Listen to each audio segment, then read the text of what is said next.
பாஜக கூட்டணி ஆட்சியமைக்க தெலுங்கு தேசம், ஐக்கிய ஜனதா தளம் உள்ளிட்ட கட்சிகள் ஆதரவு. பிரதமராக நரேந்திர மோடியை ஒருமனதாக தேர்வு செய்த தேசிய ஜனநாயக கூட்டணி.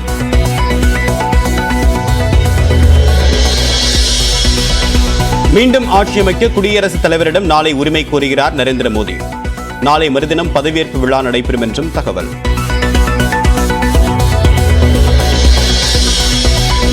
பிரதமர் மற்றும் அமைச்சர்களின் ராஜினாமாவை ஏற்றார் குடியரசுத் தலைவர் திரௌபதி முர்மு. மரபுப்படி அமைச்சர்களுக்கு இரவு விருந்து அளித்தார்.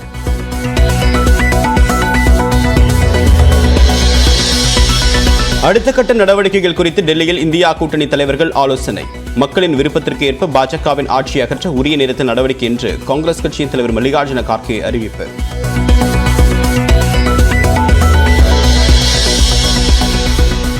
டெல்லி விமான நிலையத்தில் சந்திரபாபு நாயுடுவை சந்தித்து பேசினார் முதலமைச்சர் மு.க.ஸ்டாலின். தமிழ்நாடு மற்றும் ஆந்திரா இடையேயான உறவுகளை வலுப்படுத்த ஒத்துழைப்போம் என நம்பிக்கை.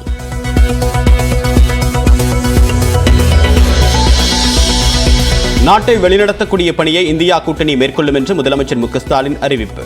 இந்தியா கூட்டணி வெற்றியால் சர்வாதிகாரத்திற்கு கடிவாளம் போடப்பட்டிருப்பதாகவும் அறிக்கை.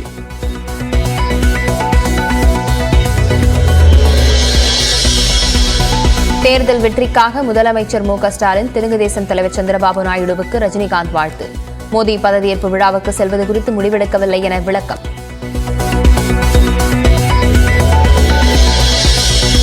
அதிமுக பாஜக கூட்டணி அமைந்திருந்தால் 31 இடங்களில் வென்றிருப்போம் என்று பாஜக மாநில தலைவர் அண்ணாமலை பேட்டி. 2026 தமிழ்நாட்டில் பாஜக ஆட்சியை பிடிக்கும் என்று நம்பிக்கை.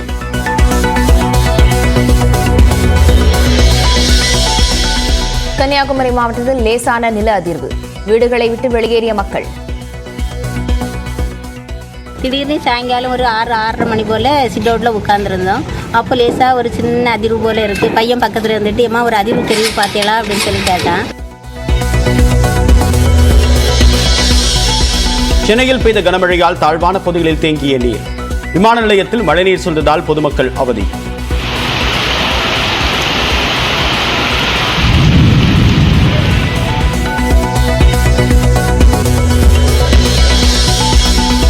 கரூரில் வீடுகளுக்குள் தண்ணீர் புகுந்ததால் பொதுமக்கள் சாலை மறியல். கோவை, திருப்பூர் உள்ளிட்ட 13 மாவட்டங்களில் இன்று கனமழை பெய்யும் என வானிலை மையம் கணிப்பு.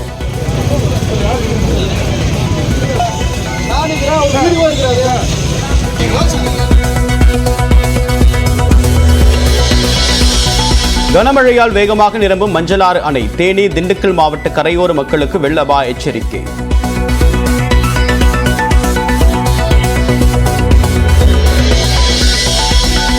மகாராஷ்டிராவில் பாஜக கூட்டணி குறைவான தொகுதிகளை பெற்றதன் எதிரொலி. துணை முதலமைச்சர் பதவியிலிருந்து விலகுவதாக தேவேந்திர பட்னாவிஸ் அறிவிப்பு.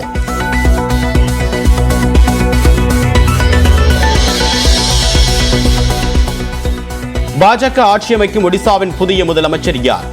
மத்திய அமைச்சர் தர்மேந்திர பிரதான், ஜூவல் ஓரம், முன்னாள் தலைமை தணிக்கை அதிகாரி கிரீஷ் முர்மு உள்ளிட்டோரின் பெயர்கள் பரிசீலனை.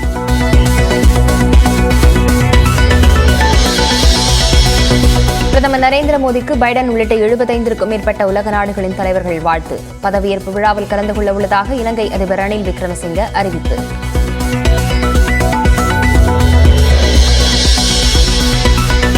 சர்வதேச விண்வெளி மையத்திற்கு 3வது முறையாக புறப்பட்டார் சுனிதா வில்லியம்ஸ். ஒரு வார காலம் ஆய்வுப் பணிகளை மேற்கொள்வார் என்று அறிவிப்பு.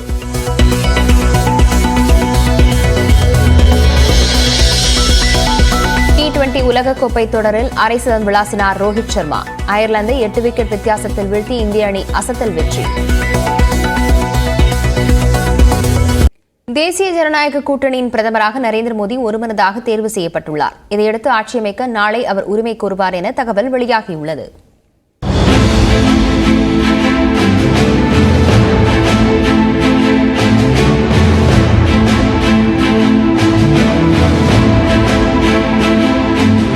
மக்களவைத் தேர்தலில் 240 இடங்களை பெற்று பாஜக தனிப்பெரும் கட்சியாக உருவெடுத்தது.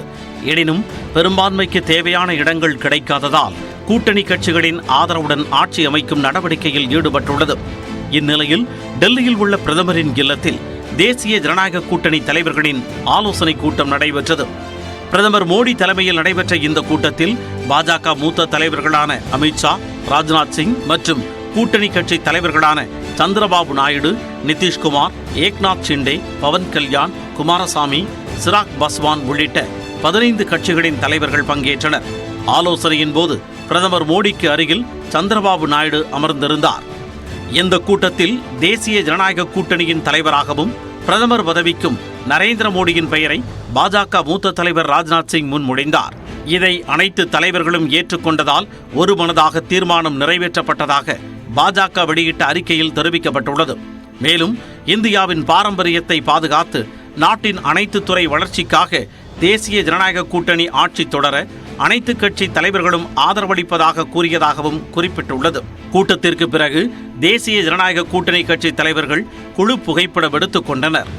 தேசிய ஜனநாயக கூட்டணியின் கிங் மேக்கர்களாக உருவெடுத்துள்ள சந்திரபாபு நாயுடுவும் நிதிஷ்குமாரும் ஆதரவு அளிப்பதற்காக நிபந்தனை விதிப்பதாக கூறப்படும் நிலையில் இந்த கூட்டத்தில் நிபந்தனைகள் குறித்து எதுவும் விவாதிக்கப்படவில்லை என தகவல் வெளியாகியுள்ளது.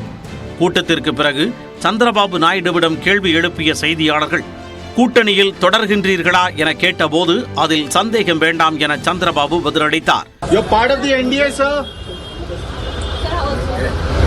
How can we conduct elections if you are not a part of NDA? 3 parties combined we collected. Why you got that doubt? I don't know.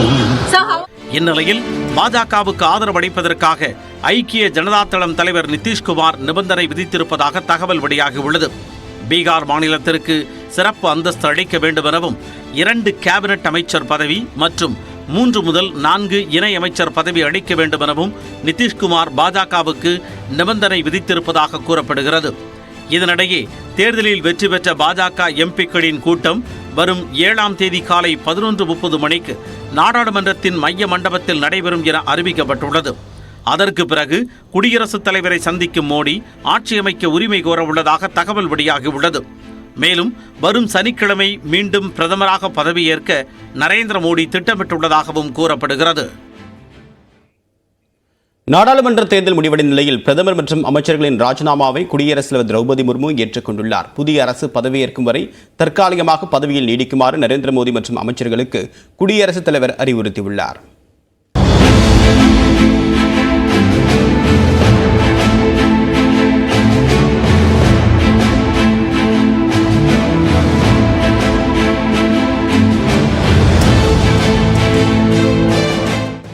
நாடு முழுவதும் நடைபெற்ற 18வது மக்களவைக்கான தேர்தலில் எந்த கட்சிக்கும் தனி பெரும்பான்மை கிடைக்கவில்லை. எனினும் பாஜக தலைமையிலான தேசிய ஜனநாயக கூட்டணி 292 இடங்களை கைப்பற்றி உள்ளதால் 3வது முறையாக பாஜக கூட்டணி ஆட்சி அமையும் சூழல் ஏற்பட்டுள்ளது.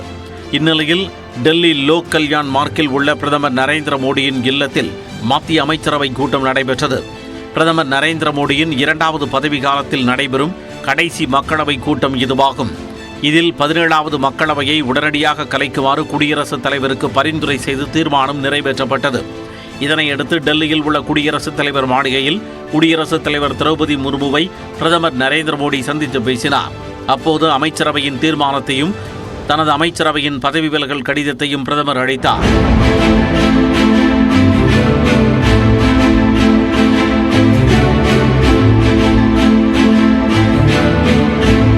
இதனை ஏற்றுக்கொண்ட குடியரசுத் தலைவர் புதிய அரசு பதவியேற்கும் வரை தங்களது பணிகளை தொடருமாறு மோடி மற்றும் அமைச்சர்களை கேட்டுக்கொண்டார். இதனைத் தொடர்ந்து குடியரசு துணைத் தலைவர் ஜெகதீப் தன்கரையும் பிரதமர் நரேந்திர மோடி சந்தித்து பேசினார். இந்நிலையில் பிரதமர் நரேந்திர மோடி மற்றும் அமைச்சர்களுக்கு மரபின் அடிப்படையில் குடியரசுத் தலைவர் திரௌபதி முர்மு குடியரசுத் தலைவர் மாளிகையில் இரவு விருந்து அளித்தார். இதில் நரேந்திர மோடி, ராஜ்நாத் சிங், அமித்ஷா, நிதின் கட்கரி, நிர்மலா சீதாராமன், சபாநாயகர் ஓம் பிர்லா உள்ளிட்ட பலர் கலந்து கொண்டனர். நாடாளுமன்ற தேர்தல் முடிவுகள் தொடர்பாக டெல்லியில் இந்தியா கூட்டணி தலைவர்கள் ஆலோசனை நடத்தினர். பாஜகவின் ஆட்சி அமையக்கூடாது என்ற மக்களின் விருப்பத்தை நிறைவேற்ற உரிய நேரத்தில் நடவடிக்கை எடுப்போம் என்று கூட்டத்துக்கு பிறகு காங்கிரஸ் தலைவர் மல்லிகார்ஜுன கார்கே தெரிவித்தார்.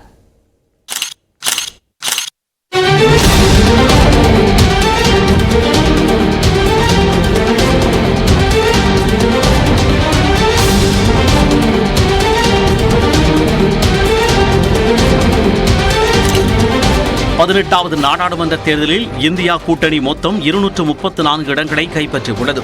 பெரும்பான்மைக்கு தேவையான 272 இடங்களை பெற இன்னும் 38 இடங்கள் தேவைப்படும் நிலையில் அடுத்த கட்ட திட்டம் குறித்து இந்தியா கூட்டணி கட்சிகளின் தலைவர்கள் டெல்லியில் நேற்று ஆலோசனை நடத்தினர்.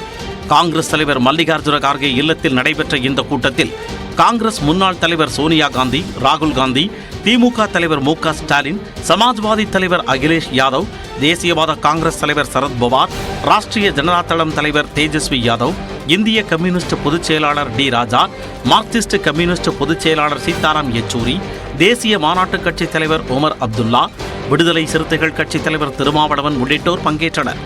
கூட்டத்தின் தொடக்கத்தில் பேசிய மல்லிகார்ஜுன கார்கே, மக்களின் தீர்ப்பு நரேந்திர மோடிக்கு எதிரானது என்றும் இது அவரது தார்மீக தோல்வி என்றும் கூறினார்.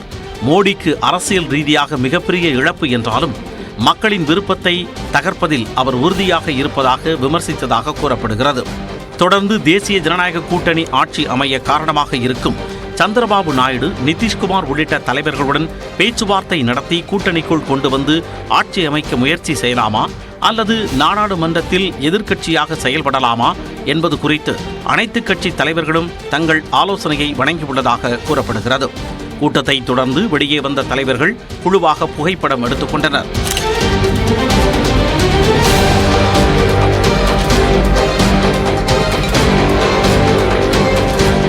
தொடர்ந்து செய்தியாளர்களிடம் பேசிய கார்கே, மோடி தலைமையிலான பாஜகவின் பாசிச ஆட்சிக்கு எதிராக இந்தியா கூட்டணி தொடர்ந்து போராடும் என்று கூறினார். The India bloc will continue to fight against the fascist rule of the BJP led by Modi.